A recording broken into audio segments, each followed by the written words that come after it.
નમસ્કાર, 7 news and views સાથે હું છું વિવેક ચૌહાણ। આજે વાત કરીએ બેધારી નીતિની। ગુજરાતમાં ગૌવંશ હત્યા વિરોધી વિધેયક પસાર થઈ ગયું, પણ કેગના રિપોર્ટમાં તેના તદ્દન વિરોધી તથ્યો બહાર આવ્યા છે। રાજ્યમાં માત્ર 38 જેટલા કતલખાના સરકારી પરમિશનથી ચાલે છે, ત્યારે ગેરકાયદેસર કતલ અંગે સરકારી તંત્રને આરોગ્ય વિભાગ પણ ચૂપ છે। સરકારી માન્યતા પ્રાપ્ત કતલખાનામાં ભેંસ, પાડા, બકરા, ઘેટા અને ડુક્કરને જ કતલ કરવામાં આવે છે।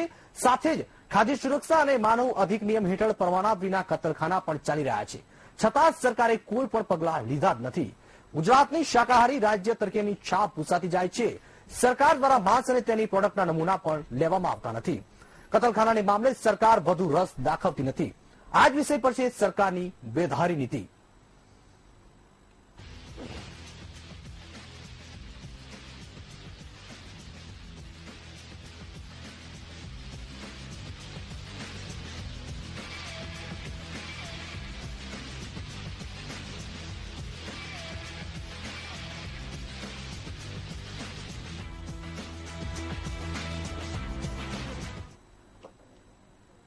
રાજ્ય સરકારે પ્રસારિત કરેલા ગૌવંશ હત્યા કેસમાં નવો ખુલાસો થયો છે। સરકાર પર બેધારી નીતિ ચલાવવાનો આરોપ લાગ્યો છે। એક તરફ ગૌ હત્યા પર પ્રતિબંધનો કાયદો અને બીજી તરફ કતલખાનાનો ધમાકુદાર વેપાર। કેગે ગૃહમાં 2 કતલખાના ધમધમી રહ્યા હોવાનો ઘટસ્ફોટ પણ કર્યો છે। કેગના રિપોર્ટથી સરકાર પર સવાલ। રાજ્યમાં ધમધમી રહ્યા છે ગેરકાયદે કતલખાના। હિન્દુત્વના નામે મતો મેળવવાનો સરકાર પર આરોપ। ગૌવંશ હત્યાની વાતો કરવાની પણ કતલખાના પ્રત્યે આંખ આડા કાન કરવાની। ખુદ કેગે એવી ટીકા કરી છે કે ગુજરાતમાં કોઈ પણ ખાદ્યાન્નનો વેપાર ફૂડ એન્ડ ડ્રગ્સ વિભાગના પરવાના વિના કરી શકે નહીં। માંસના વેપાર માટે પણ પરવાનો મેળવવો જરૂરી છે। વિપક્ષે પણ આરોપ લગાવ્યો છે કે હિન્દુત્વના નામે મતો મેળવવાના ભાજપ સરકારે બેધારી નીતિ અપનાવી છે। સમગ્ર ગુજરાતની જનતાનું હૃદય છે, દિલ છે, લાગણી છે, માગણી છે, એમને સંતોષી છે। સમગ્ર ગુજરાતના સંતો અને નતમસ્તકે પ્રણામ કરું છું। આજે આ બિલ પારિત થતું હતું ત્યારે આ પવિત્ર આપણા ગ્રહને એમના પાવન પગલાથી પવિત્ર કરી અને એમાં સાક્ષી બન્યા છે। એક આસ્થા અને શ્રદ્ધાનું કેન્દ્ર એ આપણી ધાર્મિક સ્થાનોને પણ ખૂબ જ આનંદ છે। આજે ગુજરાત વિધાનસભામાં ચૈત્રી નવરાત્રાના પવિત્ર દિવસોમાં ગૌ વંશ પ્રત્યે શ્રદ્ધા આસ્થા સાથે પશુ સંરક્ષણ સુધારા અધિનિયમ 2017 વિધાનસભામાં સર્વાનુમતે મંજૂર કરવામાં આવ્યો। રાજ્યની 39.5% વસ્તી માંસાહારી। કેગના રિપોર્ટમાં સ્પષ્ટ જણાવાયું છે કે રાજકોટ સહિતના 5 મોટા શહેરોમાં ખાદ્ય સુરક્ષા અને માનક અધિનિયમ હેઠળ પરવાના વિના કતલખાના ધમધમી રહ્યા છે, છતાંય સરકારે કોઈ પગલાં લીધા નથી। ગુજરાતીઓ માટે આંચકારૂપ વાત એ છે કે રજિસ્ટ્રાર ઓફ જનરલ ઓફ ઇન્ડિયાના બેઝ લાઇન સર્વેમાં એવા તારણો છે કે રાજ્યની 39.5% વસ્તી માંસાહારી છે। રાજ્યમાં પરવાના વિના કતલખાનાનો ધંધો। કેગના રિપોર્ટમાં એવો ઉલ્લેખ કરાયો છે કે માર્ચ 2016ની સ્થિતિએ ગુજરાતમાં માત્ર 55 માંસની દુકાનો નોંધણી થઈ છે।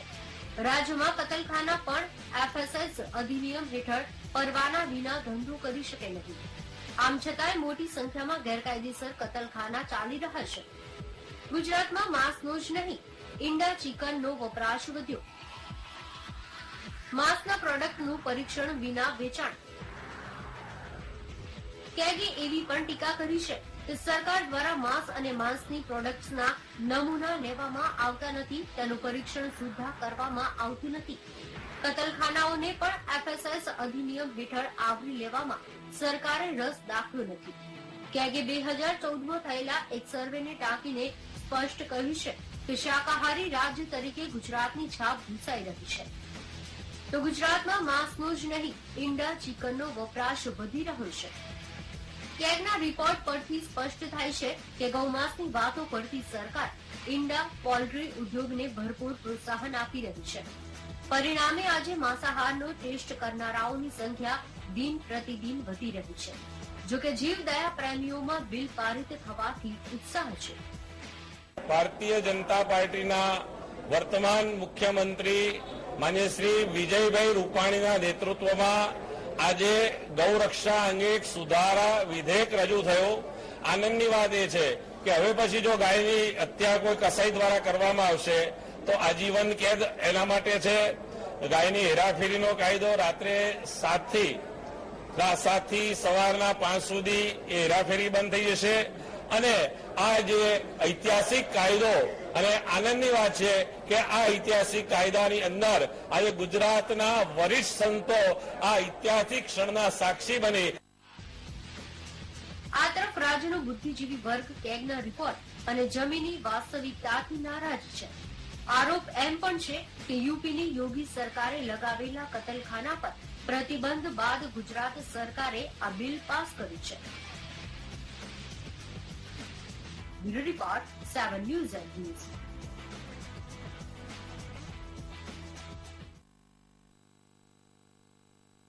ગૌવંશ હત્યા વિરોધી વિધેયક પસાર થઈ ગયું છે અને સાથે જ કેગના રિપોર્ટ અનુસાર જે વાત કરવામાં આવી છે તે પણ પસાર થઈ ગયું છે. તો આ જ મુદ્દે વધુ ચર્ચા કરવા માટે સ્ટુડિયોમાં અમારી સાથે ઉપસ્થિત છે સ્વામી જે જુંડાલ ગુરુકુળના જે સ્વામી છે પીસી સ્વામી, આપનું સ્વાગત છે. અને સાથે દિલીપભાઈ ગોહિલ જેઓ રાજકીય વિશ્લેષક છે તેઓનું પણ સ્ટુડિયોમાં સ્વાગત છે. દિલીપભાઈ, આપને પ્રશ્ન પૂછવા માંગીશ કે ગુજરાતમાં ગૌવંશ હત્યા વિરોધી વિધેયક પસાર થઈ ગયું છે અને સાથે જ ગુજરાત દેશનું આ પ્રથમ રાજ્ય હશે તે કે આ ગૌ હત્યાનો જે કાયદો બનાવ્યો છે તે પ્રથમ રાજ્ય બની ગયું છે. સાથે જો વાત કરવામાં આવે તોય છતાં ગુજરાતમાં કાયદો અને વ્યવસ્થાની સ્થિતિ કથળાઈ ગઈ છે. શું લાગી રહ્યું છે આપને? એ બીજેપી માટે તો ગૌ હત્યા હોય કે રામ મંદિર હોય એ એમના રાજકારણ માટેના મુદ્દા છે. એટલે એમને ગાયોની પરવા ઓછી છે, મતો મેળવવાની પરવા એમને વધારે છે. પણ એ બાને પણ ગૌવંશની હત્યા અટકતી હોય અને અટકે સારી છે, કારણ કે વધારે ઓછી સજાને કારણે ઘણીવાર કસાયો છે એ એટલું જોખમ લેવા તૈયાર થઈ જતા હોય છે. એટલે જે સજા વધી છે એને કારણે ગેરકાયદે જે હેરફેર થાય છે પશુઓની અને કતલ થાય છે બંધ થશે. એટલે એનો એ મુદ્દો સાચો છે. પણ એ મુદ્દાની પાછળનો જે ઈરાદો છે બીજેપીનો એ સમજવા જેવો છે. મતોમાં રસ છે, ચૂંટણી નજીક આવી રહી છે, હિન્દુત્વના મુદ્દે યુપીમાં ચૂંટણી જીત્યા, હવે એવા જ બીજા મુદ્દા અહીંયા ઉભા કરવાના છે. એટલે ઘણીવાર એવી ચિંતા પણ થાય છે કે આજે સમાજના હિતના મુદ્દાઓ છે એ મુદ્દાઓને પણ બીજેપી રાજકારણના મુદ્દામાં લઈ જાય છે અને એની પાછળનો જે મૂળ ઉદ્દેશ હોય છે ઘણીવાર માર્યો જાય છે. સ્વામી, આપને પૂછવા માંગીશ કે રાજ્યમાં માત્ર 38 જેટલા કતલખાના સરકારી પરમિશનથી ચાલે છે. શું આ સરકારી પરમિશનથી જે ચાલે છે તેમાં કોઈ બદલાવ લાવવાની જરૂર છે કે બંધ કરવાની જરૂર છે ખરી? કતલખાનું કોઈ પણ પ્રકારનું હોય, લાયસન્સ યા બિન લાયસન્સ વાળું, કતલખાના માત્ર એટલે જીવની હિંસા થઈ અને હિંસા જો કરવાની જ હોય અને લોકોને જીવને મારી અને જો એને ખાવાની ટેવ પડી ગઈ હોય તો હું માનું છું ત્યાં સુધી એ ખાનારા પેલા તો દયાહીન લોકો છે. એટલે દયાહીન લોકોને જો મટન વધારે ભાવતું હોય તો હું માનું છું માનવ શરીરમાં પણ સાથળ જેવા વિભાગોમાં ઘણું બધું વધારાનું મટન છે જ. ક્યારેક પોતે કાપીને ખાઈ જવું જોઈએ. એટલે જો વ્યક્તિને ખ્યાલ આવે કે દર્દ શું કહેવાય તો હું માનું છું મટન કોઈ ખાય નહીં.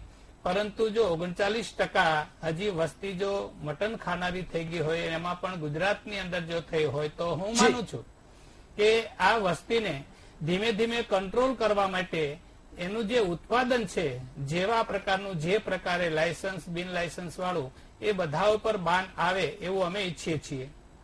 જોકે આમાં જે સ્વામી જે વાત કરી કે જે 39% એમાં બહુ નવાઈ પામવા જવું એટલા માટે નથી, આંચકો ના લાગવો જોઈએ. કારણ કે આપણો દક્ષિણ ગુજરાતનો આખો તમે પટ્ટો શરૂ કરો આદિવાસી, ત્યાંથી શરૂ કરીને છે ઉત્તર ગુજરાતનો મધ્યપ્રદેશ અને રાજસ્થાનની સરહદે જે લાગેલો પટ્ટો છે આદિવાસી પટ્ટો છે. આદિવાસી સદીઓથી માંસાહાર કરતા આવ્યા છે, એમનો મૂળભૂત ખોરાક રહ્યો છે. અને બીજું સ્વામીજી કહ્યું કે એ લોકોને આપણે ધીરે ધીરે માંસાહારમાંથી શાકાહાર તરફ લઈ જઈએ.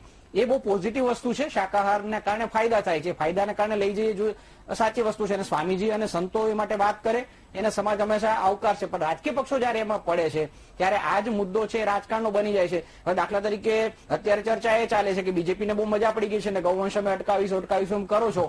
એને ઈશાન ભારતમાં જીતવું છે, અરુણાચલ પ્રદેશ મળી ગયું છે, મણિપુરમાં સરકાર મળી ગઈ છે, હવે ત્રિપુરા પર નજર છે. હવે ત્યાં તો સંપૂર્ણપણે શાકાહાર તો છે જ નહીં, માંસાહારી સમાજ છે, ત્યાં બીજેપીને યાદ આવશે ખરું, બીજેપી ત્યાં મુદ્દો ઉઠાવવાનો છે. એટલે આમાં જે રાજકારણ છે હટાવીને સ્વામીજી છે અથવા તો સંતો છે, સારા ડોક્ટરો છે કે જે શાકાહારનું વધારે સારું મહત્વ સમજાવી શકાય એ પ્રકારે કરે તો આની પાછળ હેતુ થાય. બાકી જે 40% વાળો છે એમાં આપણે યાદ રાખવું જોઈએ કે આદિવાસીનો બહુ મોટો પટ્ટો છે અને આદિવાસીઓની આહારની આદત બદલતા પહેલા એના ઉપર ફોર્સ ના કરવો જોઈએ. એને આપણે સમજાવવા માટે કોશિશ કરી શકાય પણ કોઈના ઉપર ફોર્સ ના કરવો જોઈએ. સ્વામી, આપને પૂછવા માંગીશ કે ગેરકાયદેસર જે કતલ અંગે સરકારી તંત્ર પણ ક્યાંક ને ક્યાંક ચૂપ થઈ રહ્યું છે, તે બાબતે આપનું શું માનવું છે? દેશમાં જ્યાં સુધી ભ્રષ્ટાચાર છે, કોઈ પણ એકમ હોય, કોઈ પણ વિભાગ, કોઈ પણ ખાતું હોય, એની અંદર જ્યાં સુધી ભ્રષ્ટાચાર નાબૂદી નો પ્રશ્ન છે ત્યાં સુધી ગેરકાયદે થતી કોઈ પણ વસ્તુ, કોઈ પણ પ્રકારની કોઈ પણ એકમમાં એ વસ્તુ જળવાઈ રહેવાની છે. સરકાર ગમે તેટલા હવાતિયા મારે પણ જ્યાં સુધી જે લાંચ રૂશ્વત વિભાગ જે છે એની અંદર જ્યાં સુધી બાન ન આવે ત્યાં સુધી કોઈ કર્મચારી શુદ્ધ થઈને કામ ન કરી શકે. અને શુદ્ધ થઈને કામ ન કરી શકે એટલે સ્વાભાવિક છે કહેવાતા કાયદાઓ ઘણીક વખત લંગડાઈ જતા હોય છે. અને કાયદાઓ જયારે લંગડાતા હોય છે ત્યારે એ એક દૂષણ બીજા દૂષણને જન્મ આપે છે અને બીજું દૂષણ ત્રીજા દૂષણને જન્મ આપતું હોય છે. દૂષણને જન્મ આપે છે પણ ગુજરાતમાં ગૌવંશ હત્યા વિરોધી આજે પસાર થઈ ગયું છે, વિધેયક પસાર થઈ ગયું, તેનું શું? વિધેયક તો પસાર થઈ ગયું ને? વિધેયક જે પસાર થયું છે એના કારણે હું માનું છું ત્યાં સુધી એમાં જે ભયસ્થાનો જે છે એ ભયસ્થાનો જે ઉભા થયા છે, જેમાં જેમ કે ગાડી રાજસ્વ થઈ જશે, 5 લાખનો દંડ થશે, એના કારણે કતલખાના અથવા તો ગૌમાંસ અથવા તો અન્ય કોઈ પણ મટન કે ઈંડા વેચનારા લોકો માટે કાયદો જેટલો કડક હશે એટલા ભયભીત થશે અને ભયભીત થશે એટલે ધંધો કન્વર્ટ કરી અને બીજા બિઝનેસમાં લાગી જશે તો એટલા પ્રમાણમાં તો લોકો અટકશે અને હિંસા પણ અટકશે. હિંસા પણ અટકશે. સાથે જો વાત કરવામાં આવે દિલીપભાઈ, આપને પૂછવા માંગીશ કે કાયદો અને વ્યવસ્થાની જો વાત કરીએ તો કાયદો અને વ્યવસ્થા જળવાઈ રહેશે ખરી અને બિલ પસાર થવાથી વિધેયક પસાર થવાથી? એટલે વચ્ચે આપણે ઉનામાં જે દલિત કાંડ થતો જોયો તો એ પછી જે ચિંતા પેદા થઈ હતી કે ગૌવંશ બચાવવાના નામે કેટલાક લોકો પોતાની દુકાન પણ ચલાવતા હતા, એને રોકવા માટે કેટલી કોશિશ કરી અને એવું પણ કહેવામાં આવ્યું હતું કે અમારી સાથે સંકળાયેલા નથી. પણ એ ભયસ્થાન હવે ફરીથી ઉભું થયું છે. હવે આમાં હેરફેરનો એક જે કાયદો છે કે રાત્રે હેરફેર નહીં કરી શકાય એટલે દિવસે કરવાનો, એવો મતલબ એનો થયો. બીજું સાચા કારણસર, દાખલા તરીકે કોઈ ખેડૂત છે, કોઈ એક કારણસર થોડો દૂર જઈ રહ્યો છે પોતાના ઘરેથી, તો એ વધારે કલાક લાગવાના છે તો એને રાત્રે એ રસ્તામાં રહેવાનો છે તો એને હેરાન કરવામાં આવશે ખરા? આ પણ બધા મુદ્દાઓ છે. આ બધી છટકબારીનો લાભ પેલા તત્વો કે જે એક મંડળ રચી દે છે, ગૌરક્ષા મંડળ એવું નામ આપી દે છે, એના આઈ કાર્ડ બનાવી લે છે અને આઈ કાર્ડના નામે પછી રસ્તા ઉપર દાદાગીરી કરે છે અને એના દ્વારા ઉઘરાણી કરવાનો જે ધંધો કરે છે ન થાય એ પણ આપણે જોવું પડશે. બીજું, હમણાં જયારે યોગી આદિત્યનાથે ઝુંબેશ ચલાવી અને એક જગ્યાએ પોલીસ મંડી બધે દોડવા, તો એક કતલખાનું જયારે પકડાયું તો એનો ઠાકુર હતો અને હિન્દુ નીકળ્યો હતો અને ભાજપનો કાર્યકર નીકળ્યો હતો. હવે એ જ પોતે માંસના પેકિંગનો ધંધો કરતો હતો. એટલે આ બધા ઇસ્યુ પણ ઉભા થવાના છે. એટલે સજા કરી વધારે સાચી છે પણ એ વધારે સજા, વધારે ભયસ્થાન જે ઉભું થયું છે એનો લાભ લઈને આ પેલા ગૌરક્ષા મંડળ ચલાવતા ઉઘરાણીનો ધંધો ન કરે તો સારું, નહીં તો આખો મુદ્દો છે એ આડા રસ્તે ફંટાઈ જશે. ચોક્કસથી સ્વામી, આપને પૂછવા માંગીશ કે ગૌવંશની જે હત્યા પાછળ જે આ સમયની જે વાત કરવામાં આવી છે, પરમિટની જે વાત કરવામાં આવી છે, ઓથોરિટીની જો વાત કરવામાં આવી છે, તો ઓથોરિટીનો જે ફેરફાર છે એમાં કોઈ બદલાવ લાવવાની જરૂર છે કે કેમ ગૌવંશ બાબતે? જેમ પહેલા કહ્યું એમ લાંચ રૂશ્વત વિરોધી ખાતું જ્યાં સુધી સંપૂર્ણ સક્રિય ન થાય ત્યાં સુધી કોઈ પણ કાયદાનું સરેઆમ 100% પાલન કરાવવું હું માનું છું મુશ્કેલ છે. એટલે જે અંદર વિધાનો આપવામાં આવ્યા છે કે ભાઈ મામલતદાર પરમિટ આપી શકશે, અમુક આપી શકશે અથવા તો એની સમિતિ રચાશે, એ સમિતિ કેટલી જાગૃત છે? જેમ એક વ્યક્તિ યુપીની અંદર આદિત્યનાથ જાગૃત આવ્યા, સરકારો તો હતી અને જાય છે અને આવે છે, પણ વ્યક્તિ જાગૃત જો આવે છે તો એની ઇફેક્ટ 100% ઉભી થાય છે અને જેના કારણે કાયદાનું કામ કરી શકે છે. એટલે વ્યક્તિ ઉપર નિર્ભર છે. કાયદો તો ગમે તેવો હશે પણ વ્યક્તિને આધારિત હંમેશા રહેવાનો છે. એટલે આશા રાખીએ કે જે કાયદો બન્યો છે એ કાયદો ચુસ્તપણે અમલ થાય અને એના કારણે જે થતી જીવ હિંસા છે એ અટકે. હું એક તમને એ બી કહેવાનું સ્વામીજી કે દાખલા તરીકે આજે કાયદો છે બહુ સાચી વાત છે, હું બી એને સ્વીકાર કરું છું કે થોડો વધારે કડક કાયદો હોય તો થોડી ડર રહેવાનો છે. પણ એના કરતા હું જે આખા મુદ્દાને એ રીતે જોઉં છું કે ગાયનું પાલન કરવા માટે લોકોને પ્રોત્સાહન મળે એ પ્રકારના પ્રયાસો વધારે કરવા જોઈએ. એમાં સરકાર જો સહયોગ આપતી હોય તો અતિ ઉત્તમ છે. દાખલા તરીકે ગાયનું દૂધ છે એના આરોગ્યના જે ફાયદા છે લોકો હવે સમજવા લાગ્યા છે, એને કારણે ગાયના દૂધનું વેચાણ પણ વધ્યું છે. પણ હવે એના ભાવ જો એ રીતે મેનેજ કરવામાં આવે કે ગ્રાહકોને મોંઘું ન પડે, પરંતુ જે ગાય પાળે છે, જે ખેડૂત છે, એને વધારે સારા પોષણક્ષમ ભાવ મળે, આ પ્રકારના જે પોઝિટિવ પ્રયાસો છે સ્વામીજી એ પણ થવા જોઈએ. ના એટલે એ બરાબર આપણે વાત કરી છે. જેમ કે આપણી દેશી ગાય, ગીર ગાય હોય, કાંકરેજ હોય, વગેરે વગેરે દેશી જે પણ દેશી ગાયો કહેવાતી હોય જે તે સ્ટેટમાં, તો એ તમામ ગાયોનો દૂધનો ભાવ ઊંચો રહેવો જોઈએ. એના બદલે આપણે ત્યાં જર્સી ગાયો ડોક્ટર કુરિયરના કારણે જે થયું તે એ દેશી ગાયના બદલે પેલું જે દૂધ છે કઈ જર્સી ગાય જે વિદેશી ગાયો છે, એ ગાયનું દૂધ તમે જુઓ તો બિલકુલ પાણી જેવું હોય છે, છતાં એના ફેટ જે આવતા હોય તે પણ ભાવ ડેરીની અંદર, સરકારી ડેરીઓની અંદર પણ ઊંચા આપવામાં આવશે. કેમ? એટલે એ સોચ પણ બદલવાની જરૂર છે. અને જો બિલકુલ મને છે, તમે જે સ્વામીજી વાત કરો છો, હું વાચકોને દર્શકોને એ રીતે સમજાવું કે વચ્ચે એ પ્રકારનું સૂચન આવ્યું હતું કે ભેંસનું પાલન પશુપાલકો એટલા માટે વધારે કરે છે કે એમાં વધારે ફેટ હોય છે, એને કારણે ડેરી ઉદ્યોગ તરફથી એને વધારે વળતર મળે છે. એના બદલે ગાયમાં ભલે ફેટ ઓછું હોય પણ ગાયના દૂધમાં જે ફાયદાકારક છે, એની જે ગુણવત્તા છે એને ધ્યાનમાં રાખીને એનું વળતર આપવામાં આવે તો એનું પણ મેં કહ્યું પ્રમાણે સ્વામીજીમાં બીજું ભય સ્થાન એ છે કે એ જો પ્રોક્યોરમેન્ટ વખતે વધારે ભાવ આપવામાં આવશે તો દૂધ થોડું મોંઘું થશે તો લોકો સુધી નહીં પહોંચે. એટલે સરકાર આજે કાયદાને કરે છે એ બી ભલે કરે, પરંતુ ઠેક ઠેકાણે પૈસા વેડફી નાખે છે સરકાર. એના બદલે સબસિડીમાં પણ ઢગલાવન કરોડો અબજો રૂપિયા વેડફે છે. એ સબસિડી અહીં આપે એટલે ખેડૂતોને, ગાય પાળનાર અને પશુપાલકને વધારે સારું વળતર મળે, સાથે સાથે ગાયનું દૂધ મોંઘું પણ ન થાય અને એના વપરાશ પણ વધે. આવો કંઈક રસ્તો તમે સરકાર કરે એના માટે તમે સરકાર ઉપર પ્રેશર કરશો? સ્વામી, આ મામલે આપનું શું માનવું છે? સરકાર ઉપર પ્રેશર કરવા કરતા પબ્લિક આજે ગીર ગાયનું દૂધ જો ચોખ્ખું મળતું હોય તો 70 રૂપિયા પણ આપી રહ્યા છે અને કેટલીક ડેરીઓ અને ડાયરેક્ટ વિતરણ થઈ રહ્યું છે અને ચાલુ છે. એટલે ગાયનું દૂધ વધારે ગુણવત્તા વાળું છે અને માનવ બોડી માટે બહુ જ ઉપયોગી છે. આ વાત પહેલી તો ફેલાવવી પડે. અને જેના કારણે જે વ્યાપારીકરણ થયું છે ડેરીના માધ્યમથી, એટલે ખેડૂતને જે લાભ મળવો જોઈએ, પશુપાલકને જે લાભ મળવો જોઈએ એ નથી મળતો. એના ઉપર પણ ગોહિલ સાહેબે જે વાત કરી એના ઉપર ધ્યાન આપવું બહુ જરૂરી છે કે જેથી કરીને ખેડૂત સુધી અથવા તો પશુપાલક સુધી એ ભાવ મળવા જોઈએ. તો હું માનું છું જો પૂરા સીધા ખેડૂતને જો ભાવ મળશે તો ગામની અંદર એ ઘણો બધો નફો કપાઈ જશે, શહેરની અંદર નફો કપાઈ જશે, વચ્ચે 2-3 જે નફા ચડે છે કે જેના કારણે ગામડું અને શહેર બેલેન્સથી ખૂબ સારી રીતે ચાલી શકે, જળવાઈ શકે અને આરોગ્ય તરફ આગળ વધે. સ્વામી, મને લાગે છે તમારે એવું પણ સરકારને કહેવું જોઈએ કે અથવા તો જે પણ ગૌરક્ષાની વાત કરતા હોય ને એ પોતે ગાય પાળતા હોય ને તો ગૌરક્ષાની વાતો કરે. ગાય પાળવી નથી અને માત્ર વાતો કરવી છે, આવું પ્રેશર બી મને લાગે સ્વામીજી તમારે ઉભું કરવું જોઈએ. એવું પ્રેશર તો ને જયારે આગલી કેશુભાઈની સરકાર હતી તે વખતે મેં જ પોતે મેં જ બંધાવી અને કાયદો પણ તે વખતે કરાવ્યો હતો દરેક પ્રધાને રાખવી.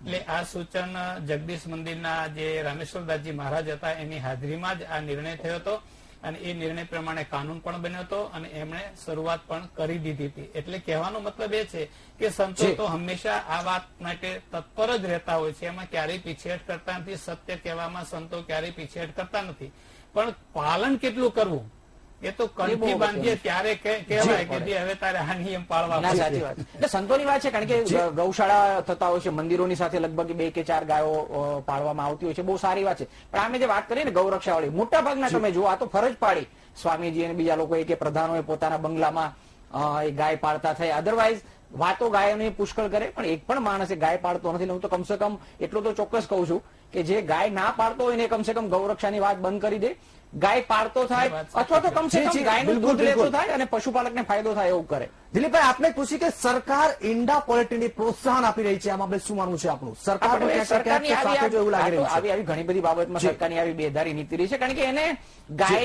ગાય બચે, લોકો ગાયનું દૂધ પીતા થાય, લોકો તંદુરસ્ત થાય, એમાં રસ જ નથી. આપણે બહુ ખોટું સમજી રહ્યા છીએ કે ભાજપને અથવા તો સરકારને, ભાજપ સિવાયની સરકારોએ પણ કોશિશ કરી છે, કોંગ્રેસે પણ આ મુદ્દામાં ઘણીવાર કોશિશ કરી છે. એ લોકોને આમાં રસ છે જ નહીં. આપણે બહુ સરસ રીતે સમજવું જોઈએ. એને તો એ છે કે આ ગાયનું નામ લઈને થોડો પ્રચાર થાય અને લોકોને એમ લાગે કે આ તો બહુ પરંપરામાં માનનારો પક્ષ છે એટલે એમને આપણે તરફેણ કરવી જોઈએ, મત આપવા જોઈએ, એટલા માટે એને રસ છે. એટલે પોલ્ટ્રીને કે જ્યાં પણ એને ફાયદો થવાનો હશે, મતોનો ફાયદો થવાનો હશે, ત્યાં એને મદદ કરશે જ. અને યુપીમાં પણ આપણે થોડો સમય રાહ તો જુઓ શું થાય છે. યોગી અત્યારે તો કહી રહ્યા છે કે હું તો કતલખાના બંધ કરાવી દઈશ ને આમ કરીશ ને તેમ કરીશ. એક બહુ મોટો બિઝનેસ છે આ સમગ્ર સાથે, ચામડાનો ઉદ્યોગ એની સાથે જોડાયેલો છે. મેક ઇન ઇન્ડિયાની જે વાતો કરી છે, મેક ઇન ઇન્ડિયામાં પણ ચામડાના ઉદ્યોગને સમાવી લીધો છે. હવે તમે ચામડું નહીં મળે તો ચામડાનો ઉદ્યોગ કેવી રીતે ચાલશે? ઉપરાંત આ ઉદ્યોગ સાથે જે લોકો સંકળાયેલા છે એની રોજગારીને પણ અસર થવાની છે. એ વખતે તમે શું કરશો? ત્યારે બીજા મતદારોનો વર્ગ આવશે કે એને પણ આકર્ષવાના આવશે, તો ત્યારે વળી પછી આ જ સરકાર ફેરવી તોડશે. તમે રાહ જુઓ યુપીમાં પણ આ લોકો કેવી રીતે ફેરવી તોડે છે. સમય આપને પૂછવા માંગીશ કે કાયદો અત્યારે બન્યો છે, કાયદો ક્યાંક ને ક્યાંક વામળો પુરવાર થશે એવું લાગ્યું છે ખરું? જો રાજકારણ જ આમાં કારણ બનતું હોય જી તો અત્યારે તો કાયદો ક્યાંય વામણો નહીં બને. જી પણ વામણો જયારે દેખાવા માંડે ત્યારે સમજવું કે એ કાયદો કરવાની જે માનસિકતા હતી એ માનસિકતામાં ક્યાંક રાજકારણ છુપાયેલું હતું એવું કહી શકાય. એટલે અત્યારે તો દેખાય છે જેમ યોગી આદિત્યનાથે જે રીતે પ્રક્રિયા ચાલુ કરી છે એમ ગુજરાતમાં પણ આ પ્રક્રિયા ચાલુ કરવી પડે અને કરવી જોઈએ. અને જો ન કરે તો હું માનું છું ત્યાં સુધી ગુજરાતનો સાધુ સમાજ એ એટલા બધા પેલા નથી કે જે આ વસ્તુને સાંખી લે અથવા તો કીધા વિના સૂચન કર્યા વિના રહે. એટલે એ વસ્તુ 100%ની છે કે કાયદો એમણે પાલન કરવો જ પડશે અને કરવો જોઈએ. જી એ સાધુ સમાજનો ઉપયોગ ન કરીએ. સ્વામીજી તમારા જેવા જે બહુ સારા સંતો છે એમણે એ બી ધ્યાન રાખવું જોઈએ. બીજેપી અથવા કોઈ પણ, માત્ર આપણે બીજેપીનું નામ લેવાનું મળતું, જે બી સરકારમાં હોય, જે પણ સત્તામાં હોય, એ સાધુ સમાજનો આવા મુદ્દાઓ પર ઉપયોગ ન કરી જાય એ માટે સંત સમાજ, સાધુ સમાજે પણ સાવચેત રહેવું જોઈએ. કારણ કે મેં કહ્યું પ્રમાણે મને તો વિશ્વાસ નથી બેસતો હોય કે એમને ગાયના સંવર્ધનમાં રસ હોય, એમને તો મતોના સંવર્ધનમાં વધારે રસ હોય. ગાયના સંવર્ધનમાં રસ છે બરાબર છે, પણ વિધેયક તો પસાર થઈ ગયું ને. વિધેયક પસાર થયા તો બહુ કાયદાઓ છે. વિધેયક પસાર કરવાથી શું થશે? અને જે સ્વામીજીએ બહુ મુદ્દો કર્યો કે કતલખાના છે કાયદેસર અને ગેરકાયદેસરની વાત જ નથી. વાત એ છે કતલખાના બંધ કરાવવાની વાત છે. તમે કાયદેસરના જે કતલખાના છે જેને પરવાના આપ્યા છે બંધ કરવાના છો. યુપીમાં પણ બંધ કરવાના છો. ગુજરાતની તો વાત જવા દો. ગુજરાતમાં તો 22 વર્ષથી બીજેપીની સરકાર છે, એકે લાયસન્સ રદ નથી કર્યા. ઉલટાના કદાચ વધારે આપ્યા છે. મારી પાસે આ ફિગર નથી, હું નથી બોલતો, પણ એ બંધ કરશો. એટલે મુદ્દો તો ત્યાં કાયદો કરવાનો શું કરો? તમારો ઈરાદો બંધ કરવાનો હોય તો કરો. પરવાના સાથેના જે કતલખાના, પ્રશ્ન પૂછવા માંગીશ કે ગુજરાતમાં પણ આવા કતલખાના ક્યાંક ને ક્યાંક ધમધમી રહ્યા છે, અને સાથે જો વાત કરીએ અમદાવાદમાં પણ ધમધમી રહ્યા છે, સ્લોટર હાઉસો પણ ક્યાંક ને ક્યાંક ધમધમી રહ્યા છે, તો સરકારે આ બંધ કરવાની જરૂર છે કે કેમ? 100% કોઈ પણ પ્રકારનું કતલખાનું છે એ ક્યારેય નહીં ચાલવા દેવું જોઈએ. હા, સમયસર જયારે પશુ પોતાના પ્રાણ છોડે છે ત્યારે એની જે પણ પ્રક્રિયા થતી હોય, પછી જેમ ચર્મ ઉદ્યોગની વાત આવી, એના હાડકાની વાત આવે, બીજી ત્રીજી વાત આવે, ત્યારે કુદરતી મૃત્યુ પછી એનો જે ઉપયોગ થતો હોય એ જ થતો હોય છે. પણ અહીંયા જે બૂમ બરાડા પાડીને ગરમ પાણી છાંટીને 90 ડિગ્રીનું પાણી નાખીને અને જે ગાયોને જયારે કતલ કરવામાં આવે છે, પશુની કતલ કરવામાં આવે છે, સરકાર આના માટે પણ ક્યાંક ને ક્યાંક લોન પણ આપી રહી છે. કતલ કરવા માટે પણ લોન આપે છે. એટલે એને જયારે રોજગારીનું સ્વરૂપ આપવામાં આવે છે, જેમ કે મત્સ્ય ઉદ્યોગ હોય, પશુના કતલખાના છે, કોઈ પણ પ્રકારના જીવ હિંસા જે છે એને જયારે રોજગારી લક્ષી માનવામાં આવે છે ત્યારે કોઈ પણ સરકાર બંધારણને આધીન રહીને આ પ્રક્રિયામાં સામેલ થઈ જતી હોય છે. પછી લોનનો પ્રશ્ન હોય, સબસિડીનો હોય, એની હાવ કોઈ પણ મત્સ્ય ઉદ્યોગ. સ્વામીજી બહુ સારો યાદ કરાવું એ શબ્દ બોલ્યો, મત્સ્ય ઉદ્યોગ. હમણાં ગુજરાત સરકારે હમણાં જ એક યોજના જાહેર કરી હતી કે તમે એમને મિકેનાઇઝડ બોટ લઈ શકો કે જેથી તમે દરિયામાં વધારે દૂર જઈ શકો. એમાં તમને ફ્રીજ આપવામાં આવશે જેથી તમે વધારે માછલીઓને લાંબો સમય જાળવી શકો. તો હવે ગાયની હત્યા એ હત્યા અને માછલીની હત્યા એ હત્યા નહીં. એ બી આ સરકારે વિચારવાનું છે. સ્વામીજી હમણાં જ આપી છે, થોડો સમય પહેલા રોજગારી લક્ષી જયારે વિચાર કરવામાં આવે છે ત્યારે કેવા પ્રકારનો પ્રજાને રોજગાર આપવો જોઈએ એ જે જવાબદાર લોકો છે, જે તે પ્રકારની સમિતિઓ હોય, કમિટીઓ હોય, એમણે સજેશન કરતા પહેલા એમણે પહેલા બુદ્ધિજીવીઓએ વિચારવું પડે કે સજેશન કેવી રોજગારીનું કરવું જોઈએ. તો હું માનું છું ત્યાં સુધી સૌને ધરતી ઉપર જીવવાનો અધિકાર છે અને એ અધિકાર મુજબ સૌ સુખ શાંતિથી, ચેનથી રહે એવી જ અમે તો હંમેશા ભાવના અને લાગણી રાખતા હોઈએ છીએ. એટલે કતલખાનાને અમે ક્યારેય પણ પ્રોત્સાહન આપી ન શકીએ, એને મંજૂરી પણ ન આપેલી માની શકીએ. એનો હંમેશા સંતો હંમેશા વિરોધ કરતા જ રહેશે. જી દિલીપભાઈ, આ મામલે આપનું શું માનવું છે? સંતો બરાબર કરે છે, મેં કીધું પ્રમાણે એ તો એનું પાલન પણ કરે છે. જયારે કોઈ પણ સંત છે અથવા તો સાધુ છે અથવા તો કોઈ આશ્રમ સાથે સંકળાયેલા મહંતો છે, એ જયારે ગૌરક્ષાની વાત કરે ત્યારે આપણે એને માનવી એટલા માટે પડે કે લોકો ખરેખર ગાય પાળે છે, ખોડા ઢોર પણ પાડે છે, ગૌશાળાઓ ચલાવે છે, એટલે એ વાત કરી શકે. પણ આજે સરકાર જે વાત કરે છે એમાં મેં કહ્યું પ્રમાણે આપણે સાવ રહેવાની જરૂર છે. એમને માટે ગૌની રક્ષા કોઈ અગત્યની નથી, એમના માટે બીજા મુદ્દા અગત્યના છે. કારણ કે મેં એ પ્રમાણે યાદ કર્યું, બાકીના જે પોલ્ટ્રીનો ઉદ્યોગ હોય કે બીજો ઉદ્યોગ હોય, ચર્મ ઉદ્યોગને પણ પ્રોત્સાહન આપવા માટેની યોજનાઓ છે, મચ્છીમારી માટેનો પણ યોજના છે. તો માત્ર તમે ગાયને શા માટે અલગથી ગણો છો ને માત્ર એની હત્યા પર કરો છો? એ કારણ કે એની સાથે ધાર્મિક ભાવના પણ જોડાયેલી છે, પણ આપણે પણ ધાર્મિક ભાવના જોડાયેલી છે એના કરતા હું એમ કહું છું ધાર્મિક ભાવના પણ રાખો, એની પણ મનાઈ નથી. પરંતુ ગાયને પાળવાથી, ગાયનું દૂધ ના વેચાણથી વધારે ફાયદો થવાનો છે, આર્થિક ફાયદો થવાનો છે, આરોગ્યનો ફાયદો થવાનો છે. આ પ્રકારની વાતો કરવાને કારણે આપોઆપ ગાયનું સંવર્ધન થવાનું જ છે. એને કારણે પેલા બીજા મુદ્દા નથી. આપણી પાસે સમયની મર્યાદા છે. તો આપ બંને જે વાત કરી તે માટે આપનો બંનેનો આભાર. સાથે જો વાત કરી તો ગૌ હત્યાનું જે આ પસાર થયું છે વિધેયક, તેના પર ક્યાંક ને ક્યાંક વધુ સરકાર કડક ને કડક કાયદો બનાવશે અને તે પણ સાથે સાથે પુરવાર થઈ જશે. તો આ સાથે જ બુલેટિનમાં બસ આટલું જ. સમાચાર માટે આપ જોતા રહો 7 ન્યૂઝ એન્ડ વ્યૂઝ. નમસ્કાર.